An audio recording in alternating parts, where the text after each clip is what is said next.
Iran's Islamic Revolutionary Guard Corps launched a coordinated wave of missile and drone strikes against multiple U.S. military bases in the region, marking a significant escalation in direct attacks on American forces. Air raid sirens wailed across residential and military areas in both Bahrain and Kuwait as authorities warned civilians and personnel to seek shelter following incoming missile and drone warnings from the Iranian strikes. Iranian strikes struck at a U.S. Patriot air defense battery stationed in Kuwait, putting one of the region's most advanced missile interception systems directly in the line of fire. A single Patriot missile battery represents an investment of roughly $1 billion when you factor in the launcher, radar, and support equipment, underscoring the financial as well as strategic value of the target. Individual Patriot interceptors, the guided missiles used to shoot down incoming threats, can cost as much as $5.3 million each, making every intercept both a tactical and a costly logistical event. Tehran says one of its strikes successfully hit a U.S. radar installation in Qatar, claiming a major blow to the surveillance and early warning capabilities relied upon by coalition forces in the Gulf. Among the sites struck were fuel storage depots at a U.S. base in Bahrain, a move that threatens not only military operations but also the logistical chains that sustain them. Kuwaiti air defense units reported intercepting and destroying multiple hostile missiles and unmanned aerial vehicles en route to their targets, demonstrating active regional defensive coordination. The IRGC claimed responsibility for strikes specifically aimed at U.S. facilities at Camp Arif-Jan and Ali Al Salem Air Base, naming those installations as principal targets in the operation. Iran's statements named Bahrain's Jafar naval facilities and the Sheikh Isa Air Base among the sites targeted during the wave of strikes, signaling a broad geographic scope to the attacks. Tehran issued a clear warning that additional U.S. military bases across the region will face further strikes if attacks against Iranian interests do not cease, escalating threats if tensions persist. Iranian officials vowed that any repeat of U.S. strikes on Iranian territory or assets would prompt an even wider and more consequential campaign of retaliation than the current actions. The recent Iranian strikes were presented by Tehran as a direct retaliation for fresh U.S. strikes on Iranian soil, framing the exchange as a cyclical response in an escalating confrontation.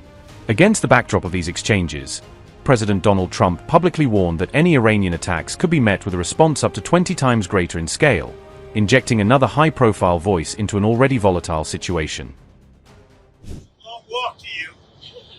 It's about 3 times the walk we used to take, right? I hope you like it. So we had a very good day, very good 2 days, and a lot of things were determined. And what was really determined is the country's doing very well. We made a lot of good trade deals with Turkey. And they've been a very good partner. He's been great, by the way. President Erdogan's been great. And I hope you had a good time. Any questions? Mr. President, what was the security concern that caused us to change planes? What was the security concern that caused us to change planes? We sent this one in so that the Air Force Base here was in the same exact line. So you saw, did you see the picture? We did. Hundreds of pictures, hundreds of people. Let me see that. You can't see it too well, but there are hundreds of people out there. So they wanted to see. So they came a little bit early and we switched planes. So you're saying there wasn't a security concern? No. Why would there you? any other issue? No issue? No. Except we sent it a little early. Same line going back. We sent it a little bit early so that we could let them see it. The base, the whole base came out and saw the plane, and then we landed. Do you know why they had us close our window blinds? That was not usual. Well, yeah, because you're probably on a dangerous flight because of the sleaze bags that we have to deal with. So you think that Iran was possibly thinking targeting? Well, I mean, if they asked you to close your windows, probably they feel that way. They didn't ask me to close mine, but if they did, I would have done it. You know, these are sick people, so I could see something like that. I didn't know they did that, but I could see something. Were you aware of any credible threat by Iran against Air Force Well, I have One? a threat all the time. I'm number one on their list before you. But if I go, you go, right? But was there a So specific threat today? perhaps someday you want to change professions. What do you have, Daniel? We just hit them very hard, and I say we hit them 20-1. Every time they hit us, we're going to hit them 20. And we did it last night. They did a little something today, but it was really retribution for last night. They hit actually 3 boats, not 2. And when they hit, we hit back much harder. Are we returning to full-scale military conflict, sir? I don't know. I don't know. We're winning very quickly. It's another way of doing it. We have many ways we can win, but we've already won militarily. They have very little They have very little left, and they want to make a deal so badly. They called a little while ago. They want to make a deal so badly. I just don't know if they're worthy of making a deal. I don't know that they're going to honor the deal. That's the problem. If they want to make a deal, why do you think they attacked commercial vessels? Because they're sort of crazy, to be honest. They're sort of crazy. They're a little bit out of control, but they want to make a deal badly. So, Have you spoken to Senator Mitch McConnell since it's possible? No, How's he doing? I have no idea. I have no idea how he's doing. at the beginning of before the NATO summit, you spoke Who are you with? Reuters. You had Not the best. you had issues with you said you had issues with leaders of Spain, UK, Yeah. very Spain, I will say, I did have issues with Also Spain, Germany. and I still do. But Spain, they came back all the way today. Spain was very generous today. You know, I told them I'm going to stop trading. What did Spain do? They made, they honored a request for lots of payment. And if they didn't, we wouldn't even talk to them. They were very bad. They behaved very badly, in my opinion. But there was great unity in that room today. The NATO room was pretty amazing, actually. There was something very good about it. I actually wish the press was able to stay. Now, they may have been different if the press was there, but there was tremendous unity and togetherness. It was quite nice. Sir, are you going to pull more U.S. troops out of Europe? And if so, how many and where specifically? I haven't made that final determination. A lot's going to depend on Greenland, and a lot. I mean, we'll make a very good deal on Greenland, and if we don't, maybe I will. And a lot's dependent on Iran. I mean, they want to help now. You know, it's a little late to the thing because essentially there's not that much fighting to be done, but some will depend on Iran. You know, when they had a chance, an opportunity to help, they chose not to. So, but we're sort of forgetting about that. And now they want to help. They all want to go in. They want to help on Iran so badly, but we don't really need help. It's little things, but we don't really need help. Did President al-Shara make any commitments to you on helping with Hezbollah in Lebanon? Yeah, he did. What did- He's done a great job. He's unified Syria, the president. I'm not going to say what he said, but yeah, he did. He was great today. He was great, and President Zelensky was great too. We had a lot of good meetings today. Sir, you suggested that the only reason you came to the summit was because it was held in Turkey. Was this your last NATO summit? No, I think they came a long way today. They made some concessions, and I think NATO came a long way today. And one of the things, you know, we shouldn't be paying for the kind of money we paid for. No president. I did in my first term, but Biden immediately gave it back. No president should be having to pay the kind of money we pay. And again, we're really there for protecting them, not for protecting us. So it was ultimately protected against protection against the Soviet Union, now Russia, but it was against the Soviet Union. And you know, honestly, we're very far away. We have an ocean separating us. We'll see. The meeting today settled a lot of things. It was a very, very good meeting. And people understand that the United States we've been treated very unfairly. And then on top of that, they weren't there for a really de-nuking. Because it's really not a war so much, it's a de-nuking of Iran. De-nuclearization of Iran. So this is all about taking nuclear weapons, not allowing Iran to have nuclear weapons. And everybody should like that, even you. You have a question? Yeah, the housing bill we just saw on Friday night. You don't sign it. What do you plan to do? About what? The housing bill. It's a very good question. See, I'm a big fan of many bills, but I'm a much bigger fan of the most important bill. It's called the Save America Act. It's voter ID, it's proof of citizenship, and it's no mail-in ballots. Other than it would be very, easier than this, frankly. But military, illness, disability, vacations, you can't get there. You're away, business. But other than that, you should go and vote. And if you don't, people cheat. People cheat. You look at California. Look at what happened in this Spencer Pratt thing. I mean, with the votes, hundreds of thousands, probably millions of votes gone. Where he didn't make the runoff. He was so far ahead of third place. It was ridiculous. Maybe ahead of first place. But look at that. Look at what's happened with Steve Hilton. Had the U.S. attorney not started an investigation, they would have gotten Steve Hilton out too. So we're a third world country in some states with respect to voting.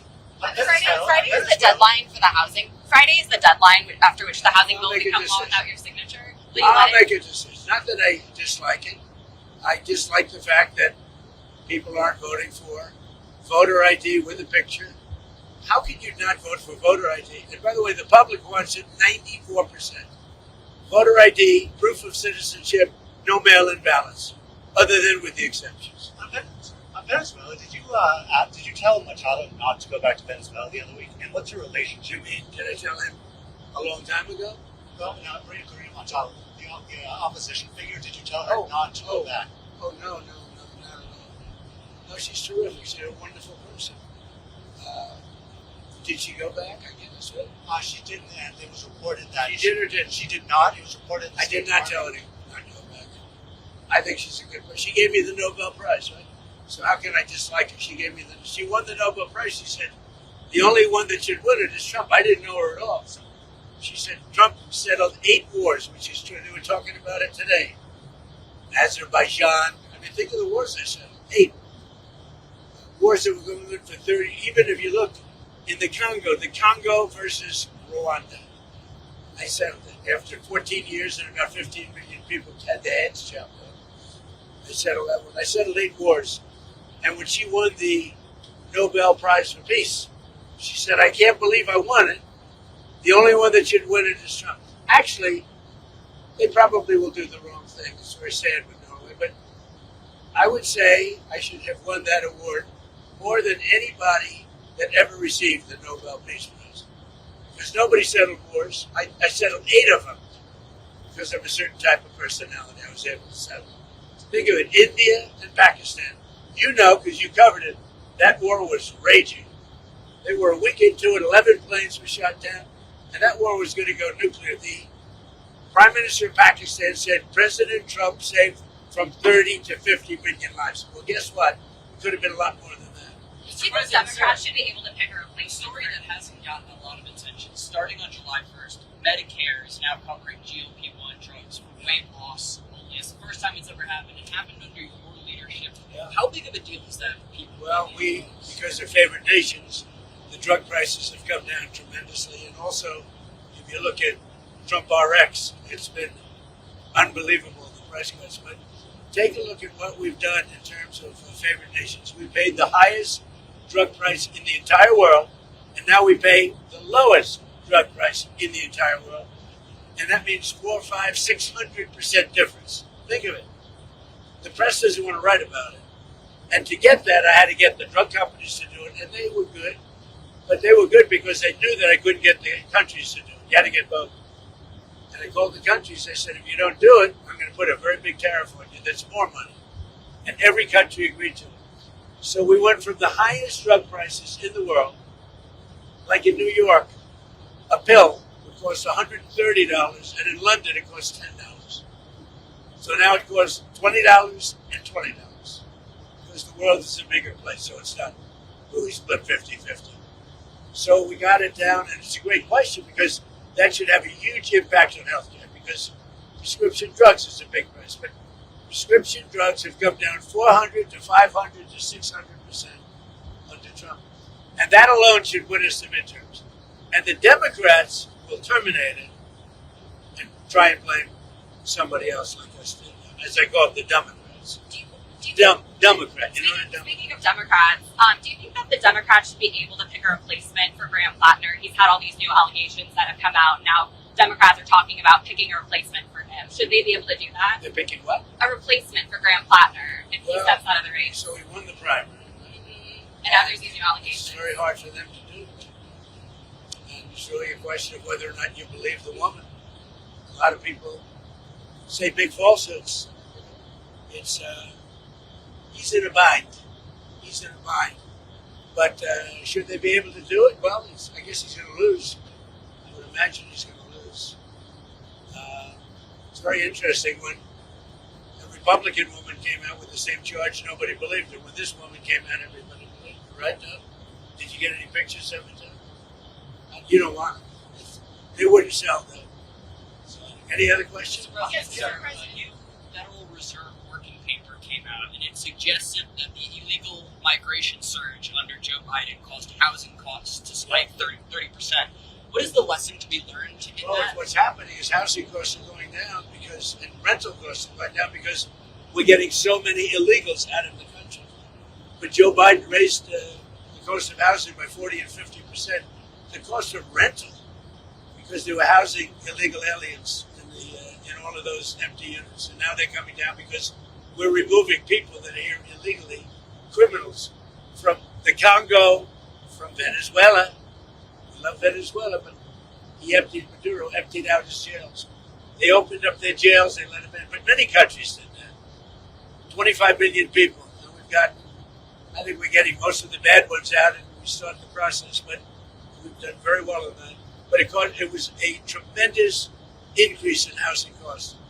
By allowing you don't even think of that. And you know who paid for it? The federal government.